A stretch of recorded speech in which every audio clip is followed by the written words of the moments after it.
A chilly winter's day in Montreuil in Paris, on the outskirts of the great city in France, World Championship cyclocross racing returns to the very place where it all began back in 1950, when the World Cyclocross Championship was won by the great French cyclist Jean Robic. Welcome to World Cycling Productions coverage. I'm Phil Liggett along with Paul Sherwen. The riders facing up to 9 3-kilometre laps at the park here in Montreuil. And I think with all of the big names in cyclocross here, we are indeed in line for a great scrap. This is going to be a most difficult event because the weather has been consistently cold. The course is said to be extremely quick. I think it might be an idea if you're a good road racing cyclist as well.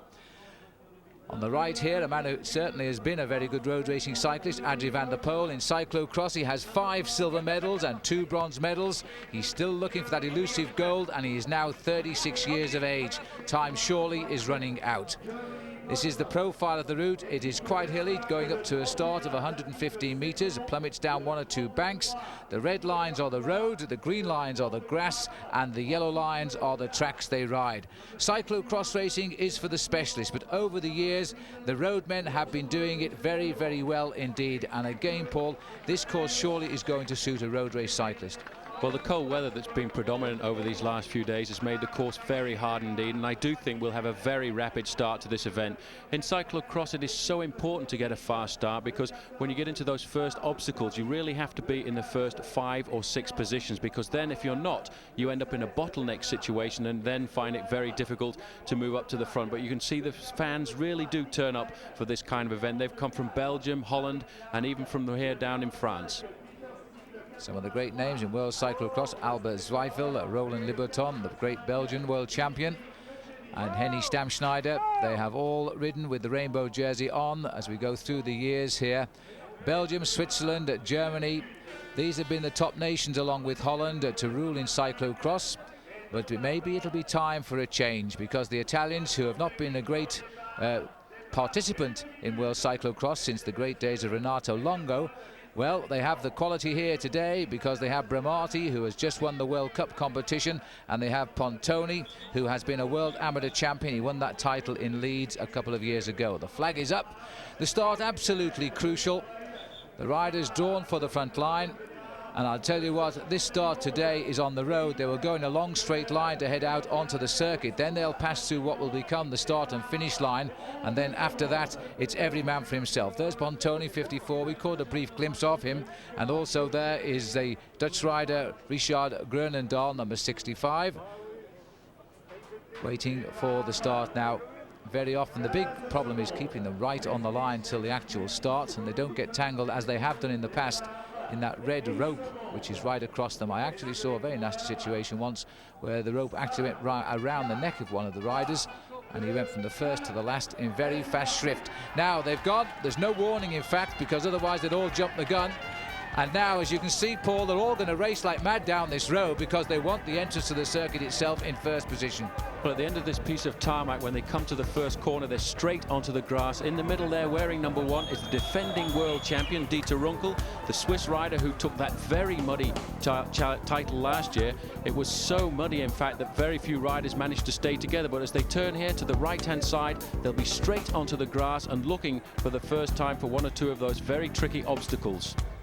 Well, Runkel still has some good form. He won the World Cup event in Prague just about a month ago, where he beat Pontoni and Pospisil, who is the Czech top cross rider. But Adrie van der Poel has gone straight to the front. You know, for somebody like Van der Poel, this has got to be a blessing come true here. Adrie must know his time is running out. This is a course which suits a road racing cyclist. Look at the conditions here. It's already been used by the juniors, and now it looks as though Adrie van der Poel is anxious to see exactly where this course is going to lead to. He leads. Well, it's one of the best starts he's had in recent years, but let's not forget, Phil, he is 36 years of age, and time most certainly is running out for him. He's up there as well with a good teammate, Richard Groenendaal. He's been a former world champion. He's been a bronze medalist. He's looking for some type of possibility to help Adrie van der Poel today, but already the Italians are in control at the front. That looks very much like Luca Bramati. And Bramati it is, and in the yellow crash helmet to the left is Pontoni. They are the Siamese twins of Italian cyclocross racing. The number of times they have finished first and second in the big events, I think I've lost count of. Immediately both to the front to test everybody. The French, who are having an excellent championship here already, they have a number of riders who have made the front group. And you know, if there is a crack in this big line now, we're going to see a move about 10 or 15 riders going clear. Well, the Italian tactic obvious, go fast, straight out from the start, try and split up the field if they can. But on a course like this, you have so many possibilities of recuperation and getting back in, and you can see it's still a very big field together. But look at the technique of Bramati, their foot out, going round that corner as if it's just like a tarmac road. And that is a really difficult adverse camber over the small jumps, just enough to make them get off their bikes and get back on again, as now Bramati setting the pace. Pontoni, he's starting to grind away in a much bigger gear here. It took him a lot more time to get away. Former world champion Kluger, number 9, just off our picture there, and that's Lucas of Czechoslovakia, also trying to break through into the front rank. The white jerseys of France, the pressure is on them today to do well. They are now trying to make some progress towards the leaders. This has got off to a tremendous speed, Paul. We're talking of 20 miles an hour average already here. Well, it is a very fast start indeed, but you can see already a lot of riders in trouble. The further down there's Chris Young wearing number 47, the British rider, a former national champion of his own country, having great difficulty, but the pressure on at the front, and Bramati looks to me as if he's the man with a mission today. He accelerated very rapidly after the bunny hops there, looking over his shoulder now just to see what the reaction is, if there's been any damage done so far, and there hasn't been any. Mike Kluger there from Germany moving up into 4th position, one of the men who does that crossover from the summer sport of mountain bike racing to the winter sport of cyclocross, and very successful indeed. Well, the plan is quite clear by the Italians. This is to keep the pace as high as they can, share it about a bit, and try and break the wheel. There's a bit of wheel slip as they come over the top of that climb. And the nice style here by Lucas, who just steps off, drops his right inside leg through to the front, so immediately he's off the pedals. He's running straight away in one fluid movement. The same will be when they return to the saddle. They do not hesitate at all, because you can take 2 lengths with the correct movement of mounting and dismounting the bicycle, and if you get 2 lengths in cyclocross, it could be goodbye to everybody else. The Czechoslovakians over the years have done just about everything in this sport. They came first of all as promising juniors. They carried that junior skill right through to the top level.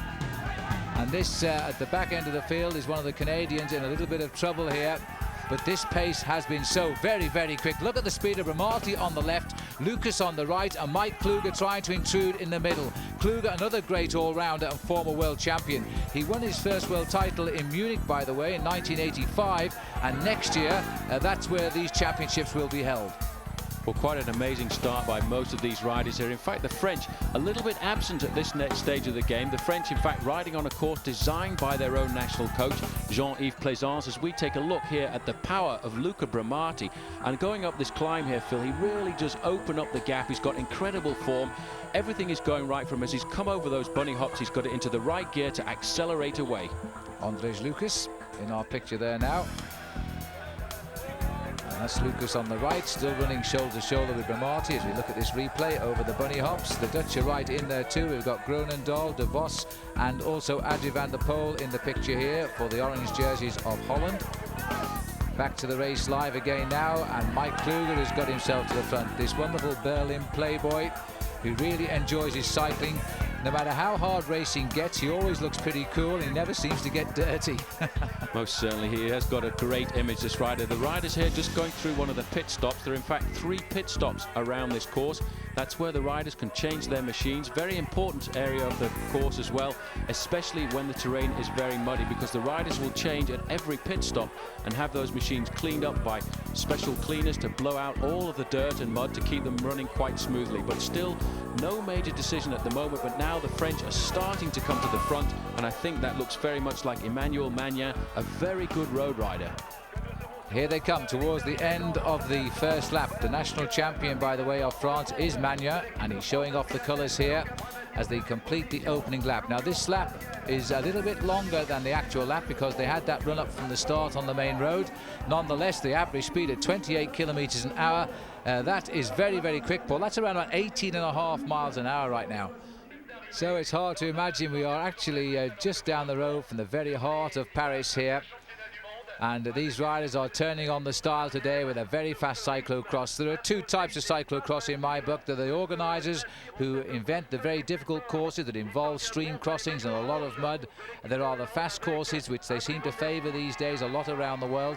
And this one, with the cold weather that we've had, is now making this a very quick circuit indeed. Jean-Yves Plaisance has been around an awful long time, and there isn't much he doesn't know, not just about cyclocross riding, but he also looks after the young boys in the road squads as well.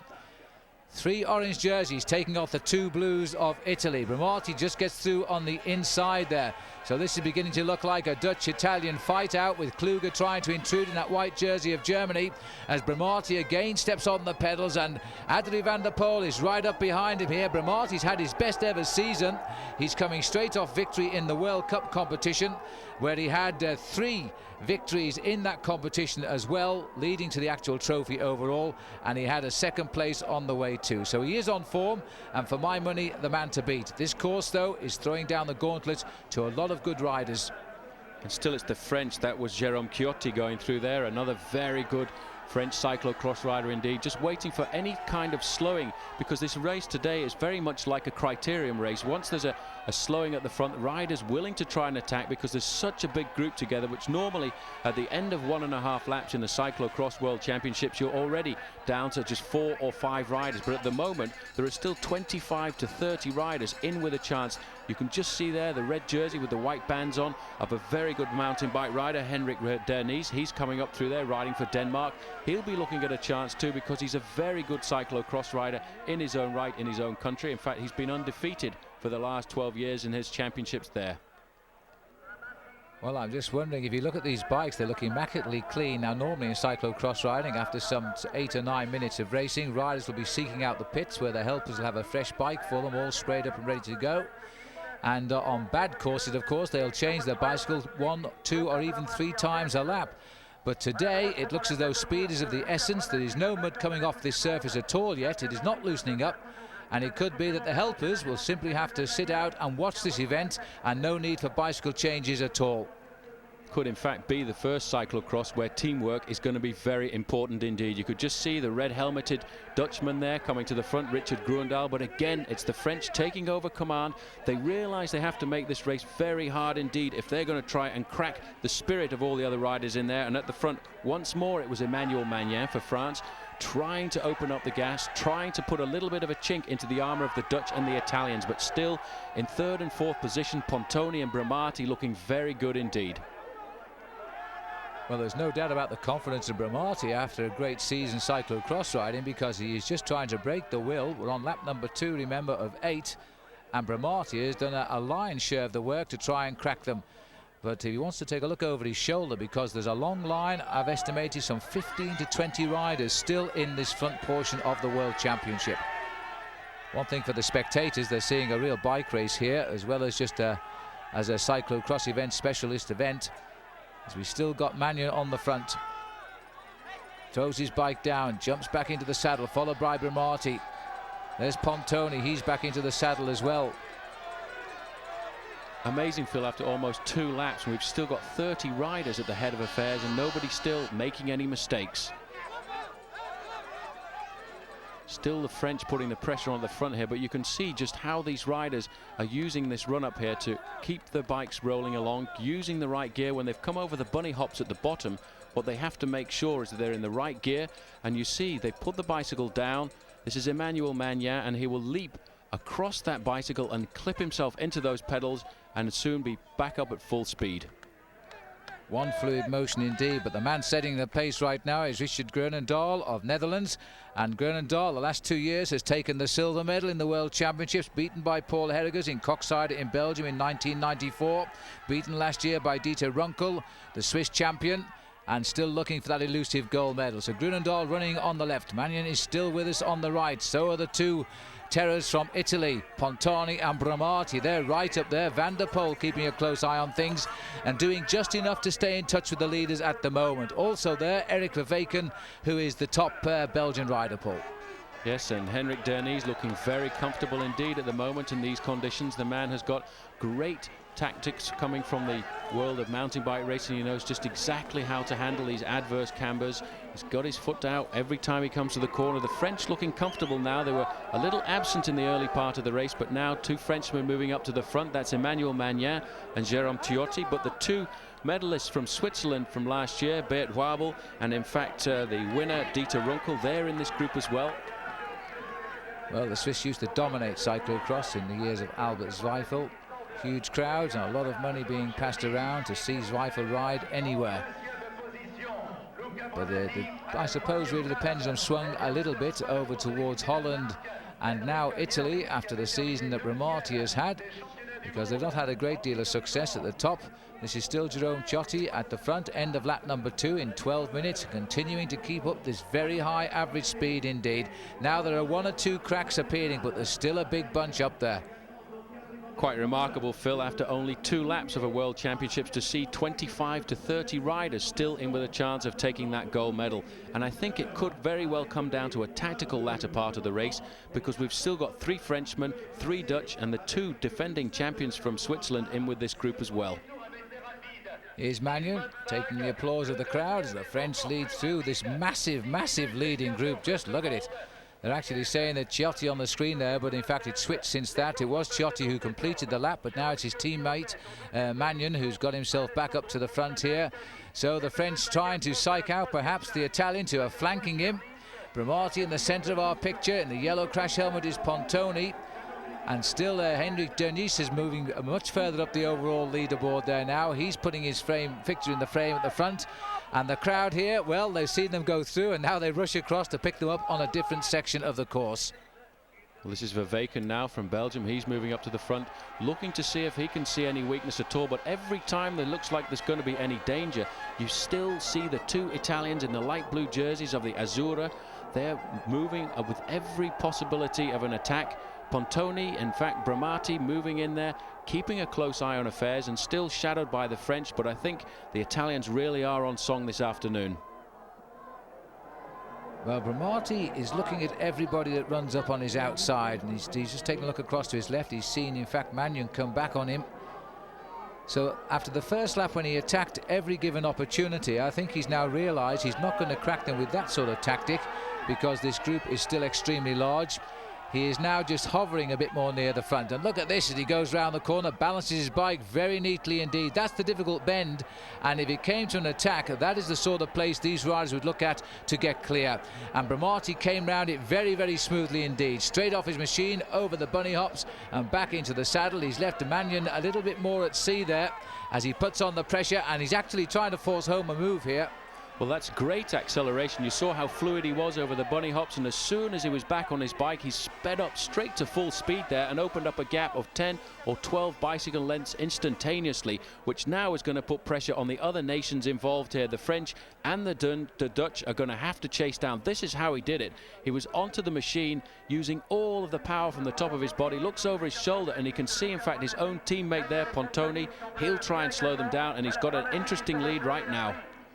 Well, this is the first real pressurised attack. We're on lap number 3 here. He's trying to reduce the numbers of this lead group, certainly. Look how many there are as Magnin goes through, followed by Adrie van der Poel, Henrik Dernisse, then comes Pontoni. And number 1 on the list there, that is the Swiss champion Dieter Runkel, the defending world champion at that. He's still there in that leading group. They've certainly put the pressure on the French, and all the time you see Adrie van der Poel riding a very sensible race there, managing to stay near the front. And this is the kind of circuit I think that would suit him. But you know, he has become the Raymond Poulidor of cyclocross. He's married to the daughter of Raymond Poulidor, who's regarded in France as being the eternal second. And I think, you know, somebody today is going to come up and pip Adrie van der Poel again, because he's always come out with second place. 5 times he's been second at the World Cyclocross Championships. And at 36 years of age, you know, time really must be running out for this very popular young man from Holland. Well, he is, and he's a former race leader of the Tour de France as well. And I think I've seen him finish second in all of those championships. And after each one, we're treated to the tears of about how it will never be able to repeat the performance. And here he is still riding. And still, Bramati is going to prove to be the man to beat. He's taken all the confidence from a terrific winter campaign in both the World Cup competition and the Super Prestige competition. Those are the two major competitions throughout the winter in World Cyclocross riding. One of them has 9 races and the other one has 7 races, and Bramati has excelled in both. Well, just as I was saying that Van der Poel was riding a very cunning race by sitting back in the wheels there, he's the man making the reaction there behind Bramati, but joined almost immediately, in fact, by Dernies, the Danish rider. This is a chance again just to look at the incredible power of Luca Bramati. The technique as he leaps across there straight onto the saddle. He will have adjusted his gears before he did this, before he went over the bunny hops, so that he would be in the ideal gear to take away again and then just accelerate over the top. There's the time gap coming through at the moment, just 4 seconds as he goes through the next set of bunny hops here. This time he'll change a machine. Now, you can change a machine, but you cannot take more than 5 steps in cyclocross. Otherwise, that will be regarded as an illegal bicycle change and you'll be eliminated from the event. There's Dernies, he takes the same. And one tactic we have yet to see, which isn't allowed of course, is you drop your spare bike in front of the rider who's chasing you. Of course you didn't know he was there, and as a result you might be able to make a little bit more of a gap. Now this is Bramati trying to do it all the legal way at the moment and turn on the full power. He is tempting everybody else to come out. Henrik Dernies, the world champion, a couple of years ago he won his world title in Corva in Italy in 1993, and he's been the world mountain bike champion a couple of times as well. He really is a true off-road all-rounder. But just look at this, talking of off-road, look at this man on the road, Paul. He has got so much power today. Well, he'll be looking over his shoulder just to see exactly what his own teammate Pontoni is doing. He will expect the chase to come from the other nations, like the Dutch. Adrie van der Poel coming through now. Magnin sitting up a little bit. Maybe he's done too much work in the early part of this race. And there, the teamwork being done by Pontoni, jumping straight across to the wheel of Adrie van der Poel, who realizes that these two Italians really are the 2 strongest men in the world of cyclocross for this winter anyway. They really have walked all over the 2 competitions in cyclocross, the Prestige Trophy and also the World Cup. They really have been dominant, which is why I think Van der Poel is looking to chase them down all the time. But now, at the end of the 3rd lap, we can see the gaps are starting to appear, and this race really is on.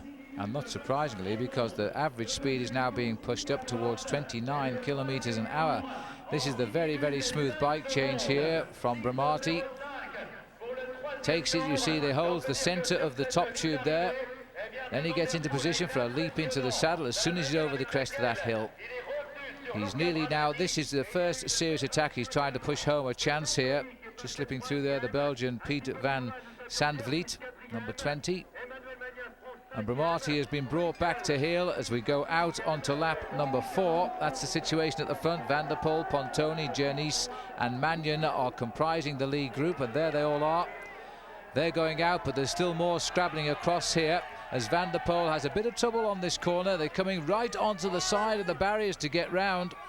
Bramati seems to have much better control of the situation through on the inside. Now his first attack, Paul, has certainly reduced this lead group by about half, but now he seems to be again reassessing. Well, he's looking over his shoulder constantly just to see what's happening with this group behind. It's down now to 11 men, but every time they slow down like this, people are recovering and they're starting to move back up and swelling the ranks of this leading group. Still, it's Bramati there looking over his shoulder. He doesn't seem to have the confidence. He wants to go away alone, but he doesn't want to be involved in a very large group, which is why he's looking just to try and make an assessment of exactly who is in that group of riders with him. Well, it's not often we're treated to riders in cyclocross worrying about who the good sprinters are in the front group, but you know that could be the situation. Here we are now, having completed 3 laps. This is in effect the halfway lap of the race, and still we have a road race on our hands here, and the 2 Italians have played a number of cards here, yet they haven't had a winning hand at all. And still Bramati puts the pressure on. He is the most skillful rider over the obstacles, and straight out of the saddle again, keeping in a nice low gear, revs away, checking out to see who's doing the chasing. It's the French champion Magnin, Van der Poel, who is riding a very solid race so far. He is such an experienced rider. He's done nothing as far as set the pace goes, but he hasn't allowed anybody out of his sight. He's up into 2nd place now. Well, I can remember Adrie van der Poel out sprinting Sean Kelly once in the Tour of Flanders, and so Adrie, not a bad sprinter himself, because Kelly was in his heyday as a sprinter then. He's up into 2nd place behind Magnin. Then comes Renati, Jernice. Then Switzerland have got one man in here. Dieter Runkel, certainly. Got two, in fact. Just seen a second one go through. This is quite a forward-thinking group now. The Dutch have got three. Wim de Vos has joined Richard Groenendaal and Adrie van der Poel, who goes through there in second place. They're the other two orange jerseys. And this group has swelled again. One or two have scrambled back.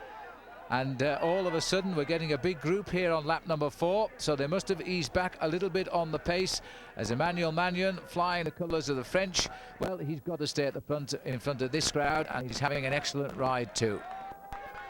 Again, it's the Dutch in the orange jersey of the Dutch Royal House coming to the front, and it's Adrie van der Poel in the yellow jersey. He's waiting. In fact, this is not Van der Poel's ideal terrain. He's much better when it's tactical and riding on the bike. He's not renowned as one of the great runners. He's done a lot of training throughout this winter to try and improve it, but because of the long road season he puts in, he really does suffer a little bit when it comes to a very hard running circuit. But today's circuit, with the hard ground from the cold weather over the last few days, is making the running a little bit easier, which is probably why Van der Poel is trying to control on these tricky parts of the course. You see Van der Poel there on the left-hand side. He's coming up alongside Magnan, and very quickly he'll leap over onto that bicycle just to try and stay on the machine as long as possible.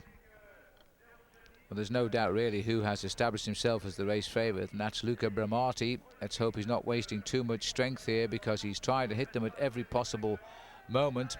And now Van der Poel, being the crafty man he is, may well have come to the front here to just bring a semblance of common sense back into the pace and try and just drop it down a notch, because there's still a long way to go. Bike change for Andre, just takes it, no problems at all, looks over at Bramati. And then Jernice running nicely now in the centre of our picture. Dieter Runkel off to the right, the defending world champion, paying much closer attention to the leaders now. Pontoni's back into 5th, Groenendaal is 6th, and that is the lead group. The French have also got Ciotti up here as well. The two Frenchmen there, Magnan still very present in this leading group, but you can see now at this stage of the game, as we're out onto the 4th lap, that these riders, when the accelerations do start to come, one or two riders are very easily dropped from this leading group, but everyone is watching themselves so tactically at the moment. I've never seen such a tactical event when you've got these riders trying to go clear alone. They want to try and break the grip of this leading group if they can, but they don't want to drag anybody with them. They realize how dangerous it's going to be, because it is a very fast course indeed. As we come up here with 5 laps remaining, it's still the Italians at the front, wearing number 52, Luca Bramati, whose brother in fact is in the race to this afternoon, Gianmario Bramati. He's riding, and they are also the members of a 3-brother family. David Bramati rides on the road for the MG squad. So little group reformed at the front. This time the riders in no action to attack, and the French once more claiming the honours of just about leading through there at the end of that lap. 28.685 kilometres an hour.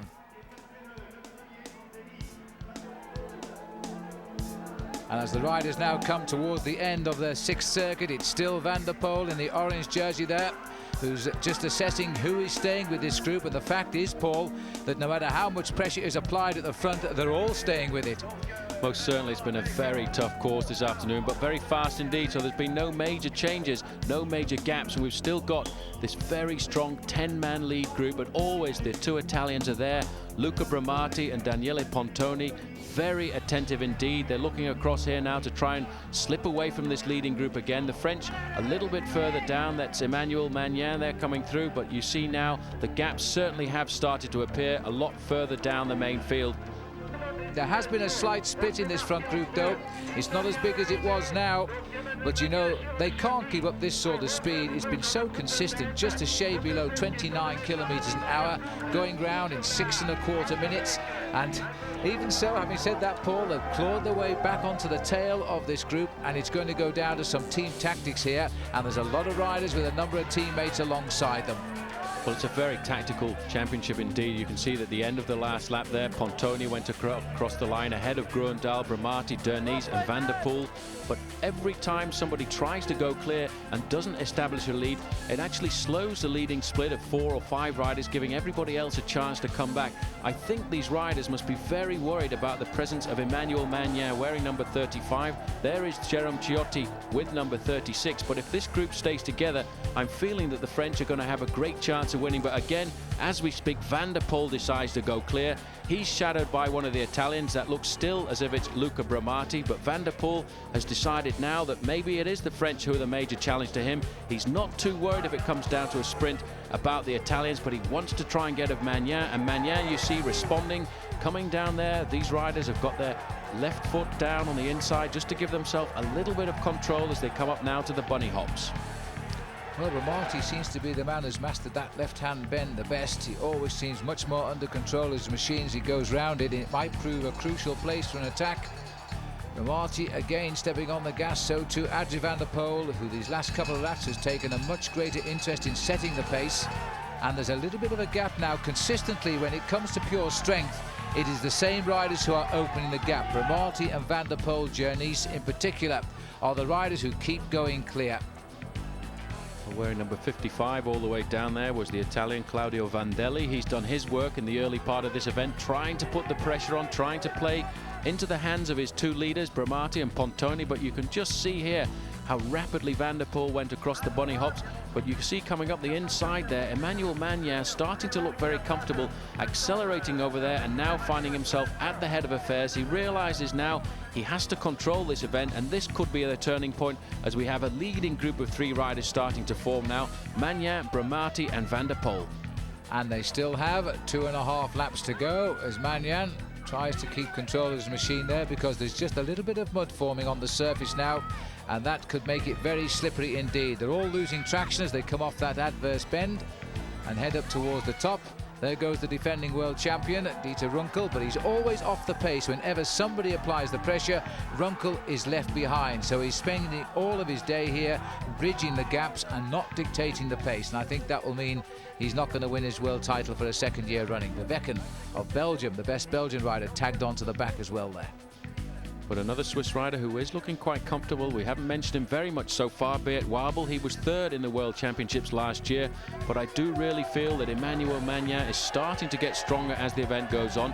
Let's not forget that after this race is over, he'll be going ahead to race on the road, and he'll be coming up to the best of his form now, because he'll be looking at the Étoile de Bessèges and the Tour of the Mediterranean. So his form on a circuit like this will be getting much better as we go to the end of a very grueling 1 hour's event. But all the time he's covered by the Italians. 52, Luca Bramati. Oh, and a little bit of a slip there. He's riding too close, but normally you wouldn't get this close to the rider in front in cyclocross. It would be too muddy. But these riders, in fact, are using the slipstream today because the speed is just so high. I thought he had made a mistake that he could have fallen there. He almost touched the back wheel of Magnan. As Pontoni, his face giving nothing away. Bramati actually seems to be enjoying the situation. I wonder if we might see that touch of wheels here, because this is when Magnan sort of changed direction as Bramati was coming over in the opposite way, and they almost clashed. This is where it happens. Watch it now. Oh, my goodness me, he was lucky. His mouth went open then, the first expression we've seen on him ever since the race began. Now he's back at the front, setting the pace as they continue the way up the climbs here. This is going to be a superb finish one way or another. Out of the way goes the bike of Van der Poel. He's having a job finding a new one, I think, at the minute, but he's found one. Bramati got his much better than Adrie. And then on the inside is Magnan, and Pontoni moving through on the inside, running that one step further before jumping into the saddle, back into third place. Each one of these riders, Paul, are anxious to prove to one another they're not feeling the pace. They always want to be seen taking part in the pacemaking. With such a big group, that the impression now that what they have to do is try and show the others that they're not showing any weakness, that they're not starting to falter, because if you start to do that, then the attacks will come on. Riders like Magnan and Van der Poel are hoping that this group will stay together, because if it can, they know they've got a great chance coming down to that sprint, which is, not forget, on this main road here. It's a tarmac road, very fast sprinting indeed it's going to be. And Van der Poel now, to me, starting to look a little bit laboured. A shout there just to Magnan to say, I'm coming up through the inside. I want to be in pole position. I want to try and control this group. And at the back there, you can just see the outgoing world champion, not at home on a course like this. The Swiss riders are very much more at home on the muddy, very tough, slow courses. And I think today it's been just too fast for the Swiss. Well, take a look at this straight, because it could be a sprint finish amongst this bunch. There's only 2 circuits left to go now. They've been in the saddle, as you can see, almost 3/4 of an hour. So The race over 1 hour is going to be almost exactly that, so hats off to the race referees. This is the bike change. You see, the dropping of the bike in front of another rider is not the sport, but it often happens to try and deter the chasing riders. Van der Poel was the victim there. He found a new bike in the crowd somewhere, and he's popped out on the left of our picture. But this is a very, very tight group now, and I don't think anybody's going to break them up. As once again, we've got Girotti, who's trying for France to crack them. Van der Poel looking very, very comfortable again, especially when he gets onto the road racing section. And the two Italians, without doubt, the best two Italian cyclocross riders that Italy has produced since the great Renato Longo, who won his world titles starting in Geneva back in 1968. Well, I think now Jérôme Girotti, who's on the front here, will have decided, and he'd been given the nod by Emmanuel Magnan, that now is the time for him to go to the front, try and keep up the pressure, because if they can keep a group together, that is going to play into the hands of the French, which is why I think he's sacrificing his championship chances today.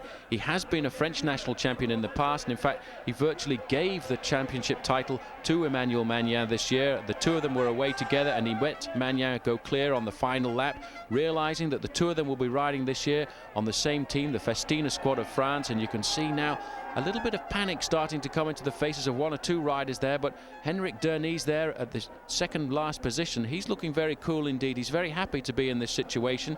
He's the only rider without any team responsibilities. He's the only man on his own. Everybody else in this group can get some help from somewhere. Well, there's around about 12 men, and they are proving totally inseparable. And the pressure always coming from the two Italians and the two French, and in particular from Adrie Van der Poel. Van der Poel drops back behind Pontoni. Pontoni comes around this very difficult bend here. Again, no problems at all. Did I speak too soon? He was lucky there, Paul. He almost overcooked it and crashed. But just a sign that he still has got very good reflexes indeed. These two Italians are very comfortable on this corner, but the most comfortable indeed is 52, Luca Bramati. So the Dutch employing the tactics now. They may have split the Italians up here. They've only got Bramati with them, as Groenendaal spotted that one. Van der Poel immediately into the action. Erwin Verweken of Belgium has spotted that move as well. Verweken, also a very good cyclocross rider. He's up there in 5th place. Pontoni is going to have to just try and do something a little special here to get back onto the action. But what they've done is again split up this leading group. And again, the man collecting the tickets at the back of it is the defending world champion, Dieter Runkel.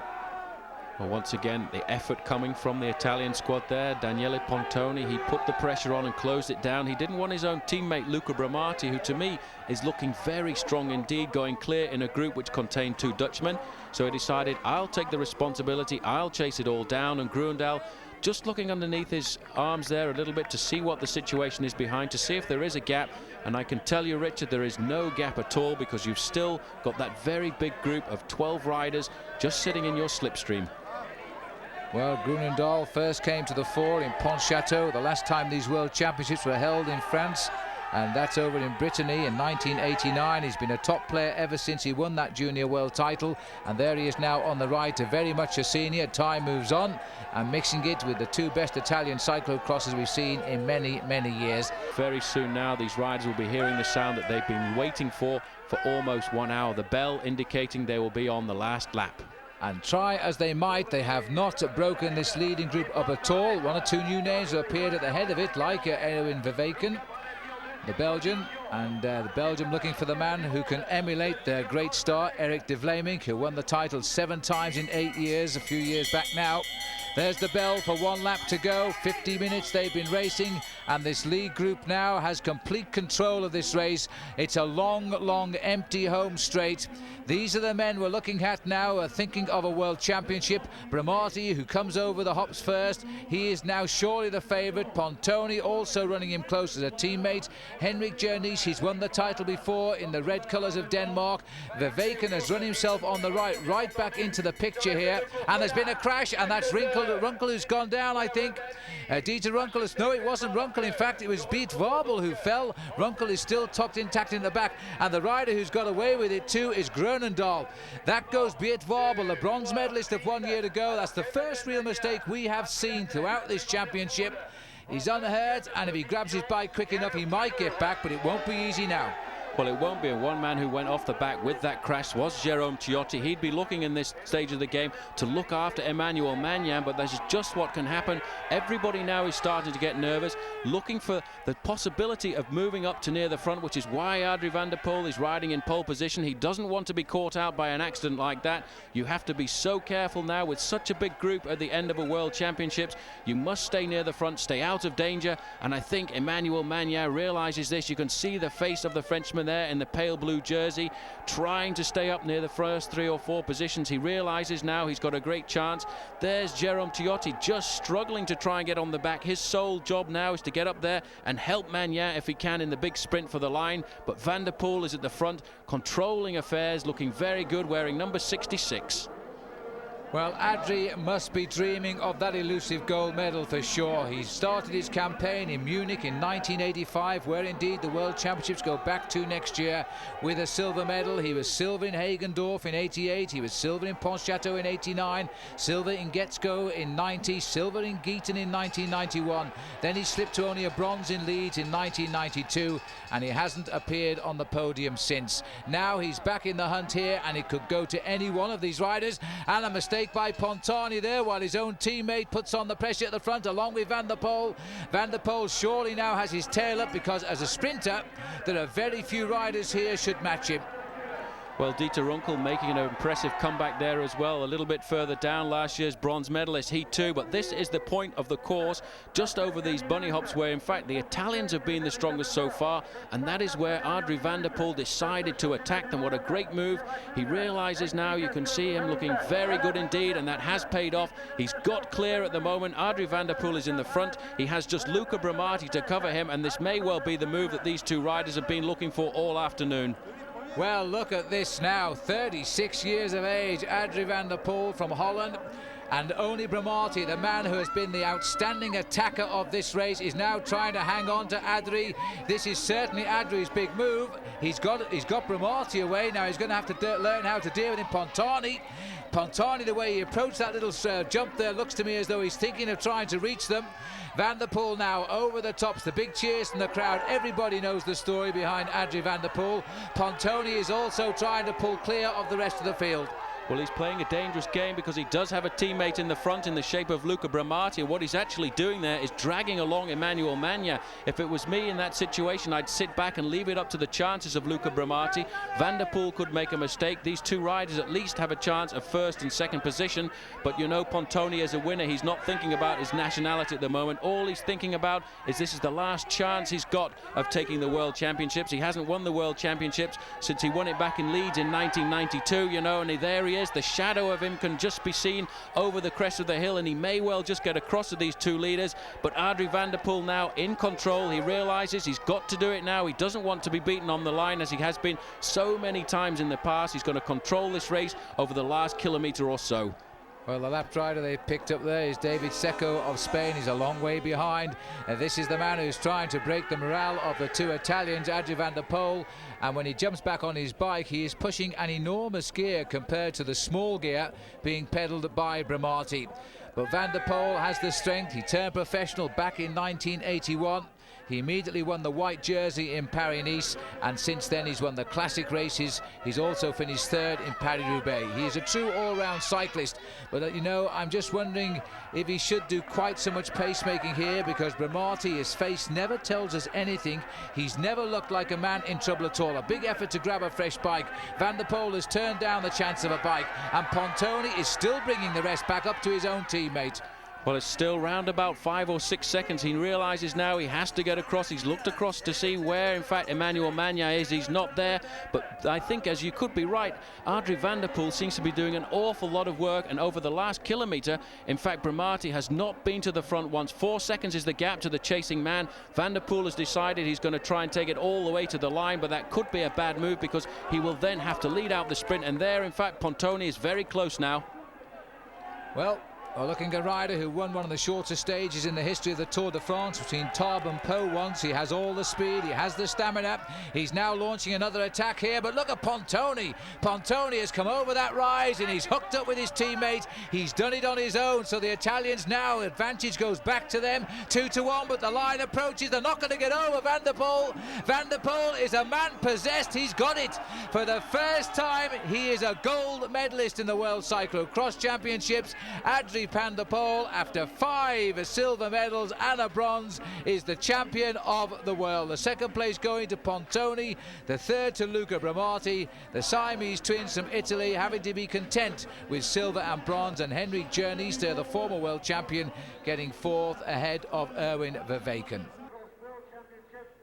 So the day that Adri thought would never arrive, here he is, the winner of the World Cyclocross Championship, beating Daniele Pontoni and Luca Bramati in the same time. Then coming home, Henrik Jerniste, Erwin Verweken and Emmanuel Magnan getting the best finish for the French.